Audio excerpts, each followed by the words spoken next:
Welcome back you all friends to our YouTube channel. आज हम फिर से आए एक नए टॉपिक के साथ। बहुत ही इंटरेस्टिंग टॉपिक है। तो आज का ये वीडियो है सारे के सारे 12th स्टैंडर्ड और 10th स्टैंडर्ड के बच्चों के लिए, क्योंकि उनके बोर्ड्स एग्जाम अब नज़दीक आ चुके हैं। तो बहुत सी बारे में उनको क्या रहता है, कन्फ्यूजन रहता है कि भाई ट्यूशन करे या सेल्फ स्टडी करे, प्रैक्टिकल कैसे मैनेज करे, backlog, practice, revision, JEE boards, NEET, इसमें से क्या किया जाए, और टाइम मैनेजमेंट जो कि सबसे बड़ा इशू रहता है। तो इन सारे सवालों के जवाब लेकर आज हम आए हैं इस वीडियो में। तो चलिए स्टार्ट करते हैं इस वीडियो को बिना किसी देरी के। तो हमारा सबसे पहला जो पॉइंट है वो है time management.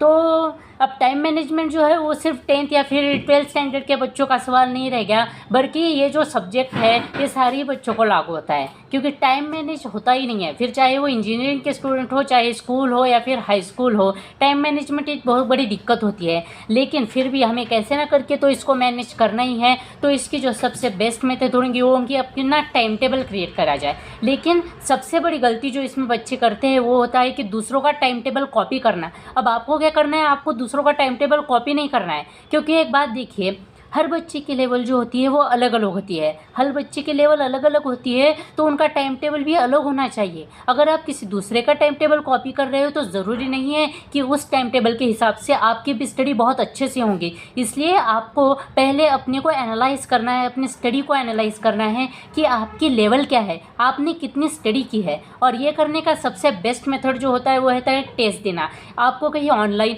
Offline, tuition, school, जहाँ भी जो कॉमन टेस्ट होते हैं वो आपको देना है और एनालाइज करना है कि भाई मेरी स्टडी हुई कितनी है। और उसके हिसाब से फिर एग्ज़ाम के एक दिन पहले तक आप कितना अच्छा कर सकते हो, उसके हिसाब से आपको टाइम टेबल क्रिएट करना है। तो ये सबसे बेस्ट तरीका होगा, जिससे कि आप इस कम टाइम में भी ज़्यादा से ज़्यादा स्कोर कर सकेंगे। क्योंकि अभी आपके पास सिर्फ और सिर्फ 3 महीने बचे हैं, यानी कि नवंबर, दिसंबर और जनवरी। जो फरवरी है वो पूरा आपका तो प्रैक्टिकल में जाने वाला है, ये आपको आगे समझ में ही आएगा। अगला टॉपिक है हमारा ट्यूशन या फिर सेल्फ स्टडी। अब 3 महीने स्टडी को बचे हैं, तो बहुत से ट्यूशन्स ऐसे होते हैं कि उनका जो सिलेबस होता है वो कंप्लीट हो जाता है और फिर से वो एक्स्ट्रा क्लास लेते हैं ताकि बच्चों की रिवीजन हो सके।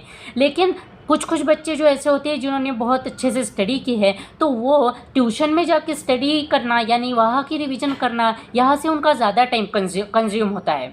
तो वो एक रूम में रहकर भी रिवीजन कर सकते हैं या फिर उस पर रिवाइज कर सकते हैं। तो मेरे हिसाब से ऐसे बच्चों के लिए ट्यूशन जाना ज़रूरी नहीं होगा। साथ ही साथ अगर आपको कुछ डाउट्स हैं, आपको कुछ सवाल जो नहीं आ रहे हैं, जो आपको क्लियर करने के हैं, कुछ कंसेप्ट जो आप भूल चुके हैं उनको अगर ताज़ा करने का है, तो आप अपने ट्यूशन टीचर या फिर कॉलेज टीचर के पास जाकर पूछ सकते हैं।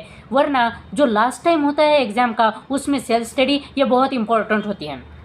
अगला पॉइंट हम देखेंगे बैकलॉग। अब बैकलॉग किसी का नहीं होता, इंजीनियरिंग हो, नीट, चाहे कोई भी स्टूडेंट हो, बैकलॉग हर किसी को होता है। लेकिन इस बैकलॉग को आपको तो क्लियर करना ही करना है, क्योंकि ये बोर्ड्स है। 12th और 10th के एग्ज़ाम ज़िंदगी में बार बार नहीं आएंगे। तो बैकलॉग को क्लियर करने के लिए आपको रोज़ाना कम से कम 2 घंटे तो इसके लिए निकालना ही होंगे।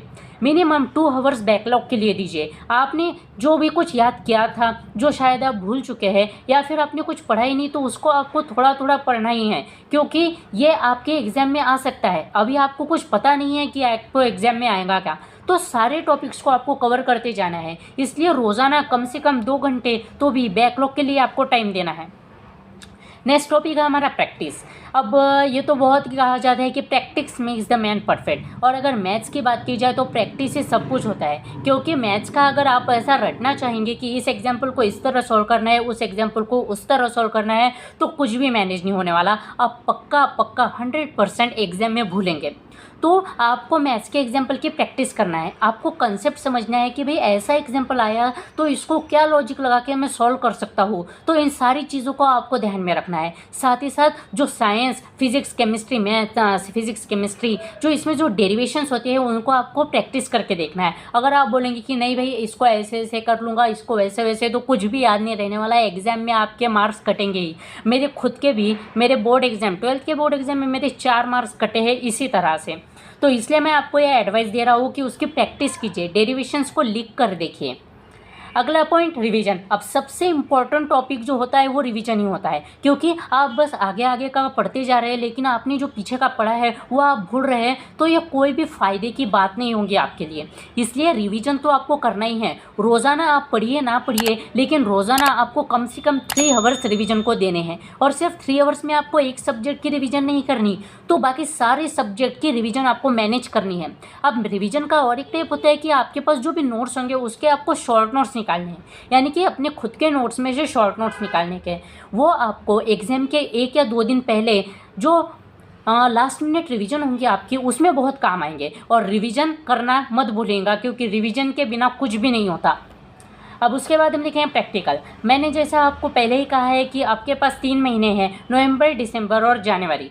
अब आप अगर सोच रहे हैं कि फरवरी के 21 तारीख तक आप पढ़ाई कर सकते हो, तो यह आपकी सबसे बड़ी गलती है, क्योंकि फरवरी के 21 तक पूरा जो फरवरी मंथ होगा आपका प्रैक्टिकल में चले जाएगा। आपके प्रैक्टिकल होंगे, आपके असाइनमेंट होंगे, पूरा मंथ आपका उसमें जाएगा। लेकिन बस आपको उस मंथ में रिवीजन ही करना है, यानी रिवीजन को आपको टाइम निकालना ही होगा। लेकिन कुछ नया मत पढ़िएगा, क्योंकि क्या होता है कि बहुत से बार प्रैक्टिकल, रिवीजन और कुछ नया पढ़ना, इसमें बच्चे बहुत से टॉपिक्स भूल जाते हैं, उन पे रिवाइज नहीं कर पाते, क्योंकि टाइम ही मैनेज नहीं होता।